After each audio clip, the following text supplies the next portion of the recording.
Assalamu alaikum урматтуу Tez Xabar kanalının көрүүчүлөрү. Кадырман калай калк, саламатсыздарбы? Биз бүгүн Оштогу Актилек Кичи районундагы 40 гектар жаңы конушунан сатыла турган дагы бир үйдү көрсөтмөкчүбүз. Ал үчүн сиздер азыркы биз кетип бара жаткан Актилектеги айлампадан Жапалак тарапка жүрүп, Кайырма каналдан өткөндөн кийин 40 гектарга солго бурулуп киресиздер. Мынаке, biz 40 гектар жаңы конушундагы Кайырма каналын бойлой 40 гектардын 14-чү көчөсүнө келип калдык. Сатыла турган үй дал ушул көчөдө жайгашкан.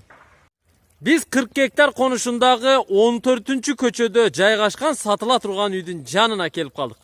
Мына ушул 2 кабаттуу зыңкыйтып салынган үй сатууга коюлуп жатат. Бул үйдүн ээси эрте менен мени мына ушул жерде күтүп алды. Assalamu alaikum. Алейкум ассалам. Кандайсыз? Жакшы.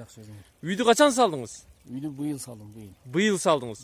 Узун туурасы канча? 8ге 10. 8ге 10. Көчө тарабы канча? Көчө тарабы 8би же 10бу? Көчө тарабы 8 экен, а? 8. Көчө тарабы 8, ал эми чыгыштан батышты көздөй эсептегенде узундугу 10 метр чыгат экен. Прихожкасы 2-чи кабаттагы балкону шестигранный формада чыгарылып, сейсмопоисттери куюлуптур, колонналары куюлуптур, фундамент жерден 1 метр бийиктикте курулуптур. Ал эми крышасы андулин окшойт, э? 3D деген жаңы андулинден алдык. 3D күрөң түстөгү турецкий андулин экен. Өстүрмөлөрү, суу түтүктөрү бүт жасалыптыр. Ал эми бул үй жайгашкан көчө боюнча айта турган болсок, бул 40 гектар конушундагы 14-чү көчө, шагал төшөлгөн көчө, сугат суу өткөн көчө, андан сырткары электр тогу киргизилген көчө. Андан сырткары жарыктандыруу дагы уюштурулуптур. Жер аянтыңыз канча сотук? 4 сотуктан бар жогу. 4 сотук. Негизи 40 гектардагы сатыла турган үйлөрдүн баарынын бул жерде жайгашкан үйлөрдүн баарынын жер аянты 4 сотук. Ушул жерде 4 сотуктан бөлүнгөн. Чек ара мына ушул столбадан эсептелинет. Ал эми бул жагы менимче мына жерде казык турат. Ошо казыкка чейин экен да? Казыкка чейин. Бул ана жол. Бул жагы жол. Жогору ылдыйга батышка кетеби? Батыштан бияка чыгыш жака. Мына ушул жерден жол батыш тараптан чыгыш тарапка дагы өтүп кетет, жогоруга карап. Андыктан мына ушул жерде сатыла турган үйдүн жогору жагында дагы, чыгыш тарабында дагы жол бар экендигин сиздер эске алсаңыздар болот. Даярсызбы анда үйүңүздү көрөбүзбү? Көрөбүз. Бисмиллахиррахманиррахим. Мына ушул үй сиздерге насип кылып калсын. Брон эшикти 1-кабатка коесуздар. Негизги эшикке үстүн козирок кылып жасайсыздар. Ал эми тепкичти жасап койсоңуздар болду. Ичин ремонт кылып кирип жашай бересиздер. Ички ремонту канчалык деңгээлде сиздерге даяр болду? Мынаке, көрүп алыңыздар. Бисмиллахиррахманиррахим. Шпатлевка тартып атабы, Азыр ustalar иштеп атат. Ustalar иштеп атат. Мынаке, апапакай кылып шпатлевканы даярдап, сиздерге абой жабыштырганга даярдап жатыптыр. Биз азыр сырттан кирдик. Бул жер негизи прихожка. Сол тарабы шестигранный формада чыгарылып, 2 терезе коюлган, көрүп турасыздар. 2 терезеге орундук бар. Терезелерди коюш керек экен да? Коюш керек. Электромонтаж жасалыптыр. Жасалган. Электромонтаж жасалыптыр. Ал эми 1-чи кабат менен 2-чи кабаттын ортосу заводская плита перекрытие экен, көрүп турасыздар. Үйдү капитальный бышык салыптыр, бышык кыштан салыныптыр. Ички тарабы шыбалып шпатлевка болгон. Биз бөлмөлөрдү бир катар көрсөтөлү. Эгерде сиздер сырттан кирип эле оң тарапка бурула турган болсоңуз, бул жер менимче 2-чи кабатка көтөрүлүп чыга турган тепкичтин аянты окшойт, Бир жак тарабы холл болсо керек. Мына, сиздер бөлмөлөрдү көрө баштадыңыздар. Биз 1-чи бөлмөнү көрсөтөлү. Сырттан кирип эле коридордон түз жүрүп, солго бурулуп туруп 1-чи бөлмөгө кире турган болсоңуздар, бул менимче кухня да? Кухня. Узун туурасы канча? Узун туурасы ошо проектисинде бар. Проектисинде бар. Менимче 3,5 3,5 деп айтсак болот. Мына көрүп турасыздар. 3,5 4. Батыш тарабында 1 терезеси бар. Электромонтаж жасалган. Бардык бөлмөлөрдүн полу стяжка болгон. Бул биринчи бөлмө кухня болду. Ал эми төрдөгү батыш тараптагы чоң бөлмөгө кире турган болсок, бул бөлмө менимче мейманкана, зал да, Зал. Туурасы 4 метр, узундугу 6 метр чыгат экен. 6га 4, 24 метр квадрат чыккан. Батыш тарабында бир терезеси бар, чоң мейманкана. Тагыраагы зал, конок бөлмөсү. Сиздер экинчи бөлмөнү көрдүңүздөр. Эми үчүнчү бөлмө күнчыгыш тарапта, көчө тарапта жайгашкан, төрдө турат. Бул менимче бир уктоочу бөлмөңүз, спальный. Узун туурасы 4г4, 16 метр квадрат чыгат экен. Күнчыгыш тарапта бир терезеси бар. Эрте менен эрте күн чыккан учурда мына ушул бөлмөгө күндүн жарыгы, нуру кирип турат. Биз эми экинчи кабатка чыгалы.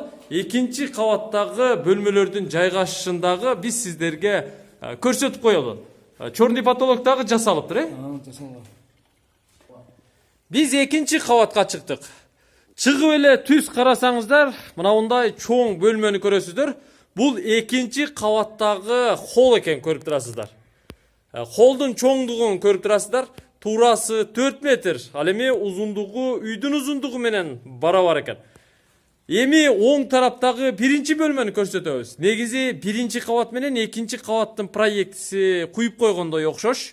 Биринчи кабаттагы бөлмөлөрдүн үстүнө эле ошондой размердеги уктоочу бөлмөлөр уюштурулган. Бул биринчи уктоочу бөлмө. Балким балдардын уктоочу бөлмөсү болушу мүмкүн. Узун туурасы 4г4, биринчи кабаттагы уктоочу бөлмөнүн үстүндөгү көчүрмөсү. Биринчи кабаттагы чоң залдын үстүндөгү көчүрмөсү бул экинчи кабатта да жайгашкан. Кааласаңыздар зал катары колдоносуздар, кааласаңыздар чоң родительский спальный катары уюштуруп алсаңыздар болот. 4г6, 24 метр квадрат чыгат. Эгерде кааласаңыздар экинчи кабатка дагы бир уктоочу бөлмөнү уюштурабыз десеңиздер, мына ушул балкондун бурчундагы колоннадан түз бул жака дуал уруп туруп, же гипсокартон менен уруп, мына ушул бурчка дагы 4г4 размериндеги дагы бир уктоочу бөлмөнү уюштурсаңыздар болот. Батыш тарабында бир терезеси, түштүк тарабында бир терезеси болуп калат. Ал эми көрүп турасыздар, балкон шестигранный формада чыгарылган, 3 терезеге орундук коюлган. Узун туурасы 2,5 га 2,5. Үй ээсинин айтуусуна караганда, мына ушул биз турган холдун тепкич чыккан төрүнүн дуалына чоң экрандагы телевизор коюлат дагы, мына ушул биз турган жерден отуруп, жумшак эмеректе чалкалап телевизор көргөнгө мүмкүн. Үйдүн ички бөлмөлөрүн сиздер толук көрүп чыктыңыздар.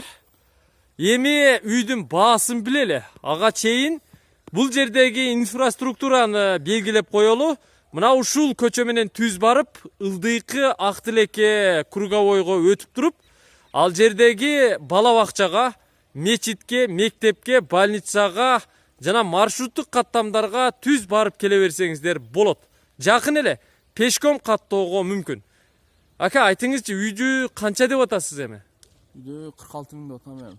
46 деп атасыз. 46 миң доллар кеми болобу, болбойбу? Болот эми. Сүйлөшөбүз да? Сүйлөшөбүз дейт. Бул үйдүн баасы 46 миң долларга бааланып жатат. 4 сотых жер аянты бар. Сугат суу өзүңүздөр көрүп турасыздар. Мына үйдүн алдынан шаркырап агып турат. Ал эми таза суу мына ушул көчөнүн башында кранттан чыгарылган. Эми мына ушул көчөгө тартылары айтылууда. 46 миң доллар кеми бар. Документтери кандай? Документтер баары жакшы. Бары барбы? Бар, апызысынан бери бар. Апызысынан бери чертеждору дагы бар экен. Андыктан документтеринен кыжалат болбостон сиздер ушул үйдү ала берсеңиздер болот. Биринчи кабаты көрүп турасыздар.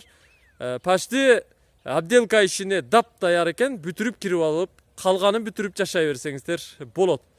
Варианты жокпу? Жок, варианттары жок. Варианттары жок. Толко нак акчага сүйлөшөбүз, Мен эми үй ээсинин телефон номерлерин экранга коем жана сиздерге жарыялаймын. 0773 38 20 75. Бул биринчи телефон номер.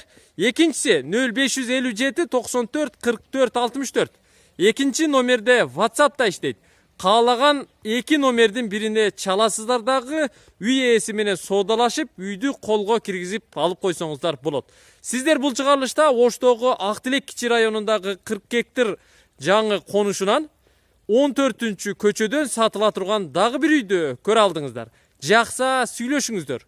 Тез кабар каналын издегендер болсо 0558 86 00 11 номерлерине чалыңыздар. Биз сиздердин кызматыңыздардабыз. Асманыңыздар ачык болсун. Аллахым сиздерди колдоп турсун. Көрүшкөнчө.